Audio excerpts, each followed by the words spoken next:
muscle building, which is a marathon. But most of the people, including me, was treating it like a sprint. You can take this video as a complete guide. अगर आपको मेरी तरह मेरे beginning phase में ऐसा नहीं दिखना है बल्कि ऐसा दिखना है तो मैंने अपने बिगिनिंग फेज में काफ़ी सारी सी मिस्टेक्स जो कि मैंने रिपीट की और मैं नहीं चाहता कि आप ये सेम मिस्टेक्स रिपीट करो, जिसकी वजह से मैं कुछ ऐसा दिखने लगा था.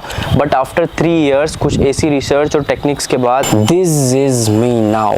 तो एक बिगिनर अपनी मसल बिल्ड करने के लिए क्या क्या सोचता है? अब तो जिम ज्वाइन कर ली, अब तो बहुत सारा सा खाना पड़ेगा, प्रोटीन इंटेक भी बहुत ज़्यादा हाई करना पड़ेगा मुझे. 3 घंटा तो मैं जिम के लिए निकाल दूंगा, पढ़ाई कब करूंगा, पर 3 घंटे तो चाहिए यार जिम के लिए. अगर आप भी कुछ ऐसा सोचते हैं सो ट्रस्ट मी, ये बिल्कुल भी सही नहीं है. सो आज मैं आपको इस वीडियो में ऐसे कुछ बेसिक प्रिंसिपल्स और टेक्निक्स के बारे में बताने वाला हूँ जो कि आपको हेल्प करेगा मसल पुट ऑन करने में. डोंट जस्ट थिंक लाइक मुझे वेट पुट ऑन करना है, वेट पुट ऑन करना है. Just try to build muscles. अगर आप सिर्फ वेट पुट ऑन करना चाहते हो तो फैट गेन कर सकते हो, बट वो बिल्कुल गलत अप्रोच है. अरे तो भाई अगर ऐसा है तो जल्दी बताना, तो भाई जाके अपना गेनर ले जा. तो समझे नहीं समझे? सो द मिस्टेक नंबर 1 जो कि बहुत सारे बिगिनर्स में बहुत ज़्यादा ही कॉमन मिस्टेक है. तो कोई भी ऐसा बंदा जो नया नया जिम ज्वाइन करता है उसके मन में यही होता है कि नहीं मुझे वेट पुट ऑन करना है, मुझे वेट पुट ऑन करना है. इसी वजह से मार्केट भी ऐसी प्रोडक्ट्स लेकर आता है जिसके ब्रांडिंग भी कुछ इस तरीके से करता है, वेट गेनर्स. जो माइंड में बहुत जल्दी क्लिक कर जाता है कि हाँ ये वेट गेनर है, it will help me to gain weight, it will help you to gain weight. Most probably वो आपको फेट ज़्यादा गेन करके देगा अगर आपको इतना डाइजेस्ट नहीं हो पा रहा है तो. अकॉर्डिंग टू मी, अगर कोई एक बिगिनर बंदा है तो उसका एपिटाइट इतना नहीं होता है कि वो एक स्कूप में 1000 से 1200 कैलोरीज डाइजेस्ट कर पाए. एक चीज़ मन में ज़रूर ध्यान रखो कि अगर आप बिगिनर हो तो आपको विजिबली इतने चेंजेस बहुत जल्दी नहीं दिखेंगे, बिल्कुल स्टार्टिंग के 3 से 4 मंथ में नहीं दिखेंगे. बट ये ज़रूर ट्रैक करना कि आपकी स्ट्रेंथ कितनी अब जा रही है. आपकी जो भी डाइट ले रहे हो आपकी उस पर्टिकुलर डाइट से, उस पर्टिकुलर वेट ट्रेनिंग से आपकी स्ट्रेंथ कितनी अब जा रही है, उसे ट्रैक करो. अपने आप आपका वेट गेन होगा और वो weight gain pure muscle mass से आएगा, क्योंकि आप स्टार्टिंग के जो बिगिनर फेस है, जो न्यूबी गेन्स आएगी उसमें purely muscle mass put on होता है. आपका फेट भी लूज होता जाएगा अगर आप एक प्रॉपर और सिस्टमेटिक डाइट लेते रहोगे तो. यार मैं तो कब से वेट गेनर ही लिए जा रहा हूँ, क्या हो रहा है, अब क्या करूँ उसका मैं. अगर ले लिया है तो उसको फेंको मत, बिल्कुल लाइक 25% की क्वांटिटी में खा लो और ख़त्म कर दो. यार वैसे उस सोनू ने ये बात भी बोली है कि आपको कार्ब्स ज़्यादा खाना है, मतलब आपकी घर की डाइट से कार्ब्स लेने हैं. तो खाना कितना है, मतलब बहुत सारा खाना पड़ेगा मुझे तो, क्योंकि वेट पुट ऑन करना है तो खाना ही पड़ेगा यार. मिस्टेक नंबर 2, अब इस बिगिनर बंदे के सिनेरियो में मैं एक्सपेक्ट कर रहा हूँ कि उसका वेट होगा मोस्टली 55 to 60 kg के बीच में. पर यूट्यूब पर इतने सारे वीडियोज अवेलेबल है, इवन गूगल आपको यही बताएगा कि आपको अगर मसल बिल्ड करना है, फैट लॉस करना है, आपको अपनी बॉडी वेट से 2 का मल्टीप्लाई करना है और वो आपका प्रोटीन इंटेक होगा, जो कि एक बहुत गलत, मेरे हिसाब से बहुत गलत अप्रोच है. बिगिनिंग फेज में आपकी बॉडी में इतना अमाउंट ऑफ मसल मास है ही नहीं जिसको आपको प्रिजर्व करने में या बिल्ड करने में बहुत ज़्यादा सा प्रोटीन या कार्ब्स का इंटेक देना पड़े. पर भाई हर यूट्यूबर कहता है कि एटलीस्ट आपको आपकी बॉडी से 2.0 का मल्टीप्लाई करो, इतना तो आपको प्रोटीन इंटेक चाहिए.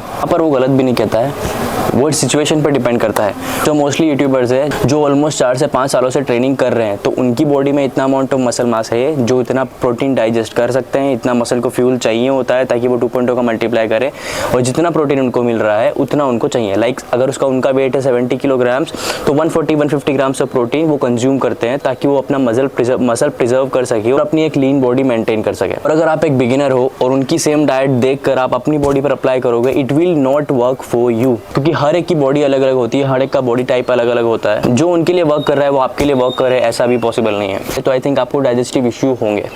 तो भाई करे कितना? मेरे हिसाब से आपकी बॉडी वेट से जस्ट 1.2 या 1.3 का मल्टीप्लाई करो, जो भी नंबर मिलता है बस वही आपका प्रोटीन इंटेक गोल है.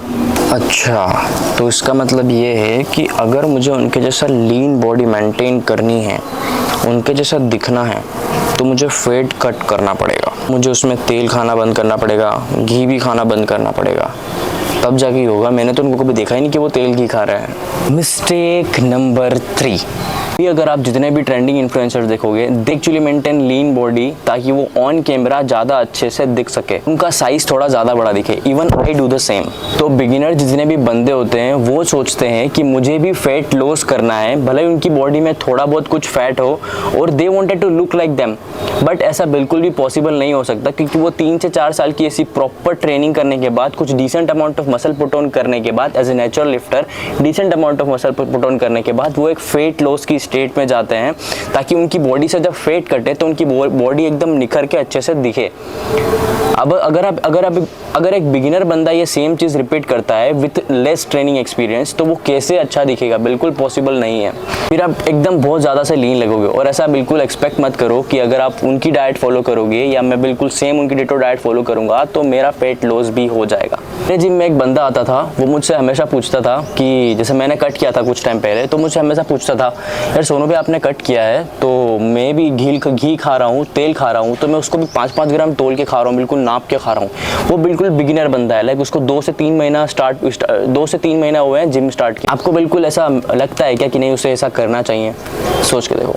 तो बस यही कुछ 3 गलतियां हैं जो आपको डाइट में तो बिल्कुल भी रिपीट नहीं करनी होती है। मैं आपको बताता हूँ 2 ऐसी वर्कआउट मिस्टेक जो आपको बिल्कुल अवॉइड करनी चाहिए। देखो जब मैंने नया जिम ज्वाइन किया था ना, तो मेरी फीड पे भी, यूट्यूब या इंस्टा फीड पे भी यही वीडियोस आते थे। Dumbbell press, dumbbell press, dumbbell press, pushups.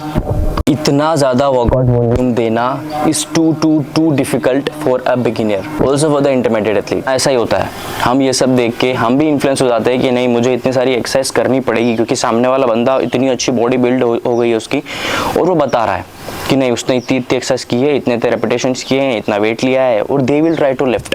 अब बिगिनिंग में ये भी मेरे साथ भी हुआ है क्योंकि नया खून होता है, नया जोश होता है कि नहीं मुझे जिम जाना है, मुझे बॉडी बनाना है। ये सेम चीज़ मैंने भी रिपीट की थी, उसमें कोई भी गलत बात नहीं है क्योंकि गलतियों से सीख जाते हैं ना। तो अगर मैं किसी भी पार्ट के वर्कआउट स्केड्यूल के बारे में बात करूँ तो मेरा रिकमेंडेशन बिल्कुल यही होता है कि आप ज़्यादा से ज़्यादा 3 से 4 एक्सरसाइज, 2 to 3 सेट्स, बस मोस्टली फिनिश। इससे ज़्यादा बिल्कुल भी वॉल्यूम नहीं देना है। अब in simple language, for the chest, for the back, for the legs, कोई भी पार्ट हो, हर एक बॉडी पार्ट के लिए अपनी 2 से 3 ऐसी फेवरेट एक्सरसाइज बनाओ ताकि आप उसको मास्टर कर लो, ताकि आप जब भी जिम में कदम रखो एक्सरसाइज पे बैठते ही, वो एक्सरसाइज करने से पहले ही you will feel that thing कि नहीं मुझे इस पे प्रोग्रेसिव ओवरलोड देना है। बिकॉज ये ऐसी एक्सरसाइजेज है जो मुझे मोस्टली मसल फटीग ज़्यादा देती है, मुझे मसल में टेंशन ज़्यादा क्रिएट करके देती है। जितने भी अच्छे बॉडी बिल्डर्स होते हैं ना, ये बहुत सारी ऐसी फैंसी एक्सरसाइज करके नहीं बनते, इसलिए इनको कुछ ऐसी 2 से 3 एक्सरसाइज अपने बारे में जो सबसे बेस्ट लगती है उसको रिपीट करते रहते हैं, उसी पे प्रोग्रेस करते रहते हैं, उसी से इनकी मसल इतनी सही साट बिल्ड होती है। ये हर एक बंदे के लिए एप्लीकेबल होता है। मिस्टेक नंबर 5 जो कि आपने हर एक वीडियो में ज़रूर से ज़रूर सुना होगा कि अगर आपने वीक में एक मसल को 2 बार ट्रेन नहीं किया तो आप बहुत बड़ी मिस्टेक रिपीट कर रहे हो, जो कई हद तक सही है और गलत भी। सबसे पहले तो ये सही कैसे है? अब एक बिगिनर बंदा, इसमें इतनी स्ट्रेंथ नहीं है और वो इतनी इंटेंसिटी से अपने वर्कआउट को पुश नहीं कर सकता, तो उसका मसल फटीग भी इतना ज़्यादा जनरेट नहीं होता है जितना एक इंटरमीडिएट और एडवांस लिफ्टर्स का जनरेट होगा, क्योंकि उसका मसल इजीली, अगर अच्छी डाइट कर रहा है तो इजीली 48 आवर्स के आसपास, 2 से 3 दिन में बहुत इजीली रिकवर हो जाता है। तो अगर आप 2 पार्ट को ट्रेन नहीं कर रहे हो तो yes you are making mistake कि आप एक मसल को 2 बार ट्रेन नहीं कर रहे हो, क्योंकि आपकी मसल ऑलरेडी रिकवर्ड है, वो फ्री पड़ा है। आप उसको ट्रेन करो, उसको मसल फटीग दो, उसको डैमेज दो, तो आप ज़्यादा ग्रोथ ले पाओगे। अब कुछ ऐसे एडवांस लिफ्टर्स जो बहुत हेवी ट्रेनिंग करते हैं, इतना तो मैं भी नहीं करता, इतनी इंटेंसिटी के साथ ट्रेनिंग करते हैं, थोड़ा सा वॉल्यूम ज़्यादा रखते हैं, उनकी मसल को रिकवर होने में 4 से 5 दिन लग जाता है। तो उनके लिए ये बिल्कुल एप्लीकेबल है कि हाँ उनको वीक में एक बार ट्रेन करने से भी बहुत अच्छी सी ग्रोथ मिलेगी।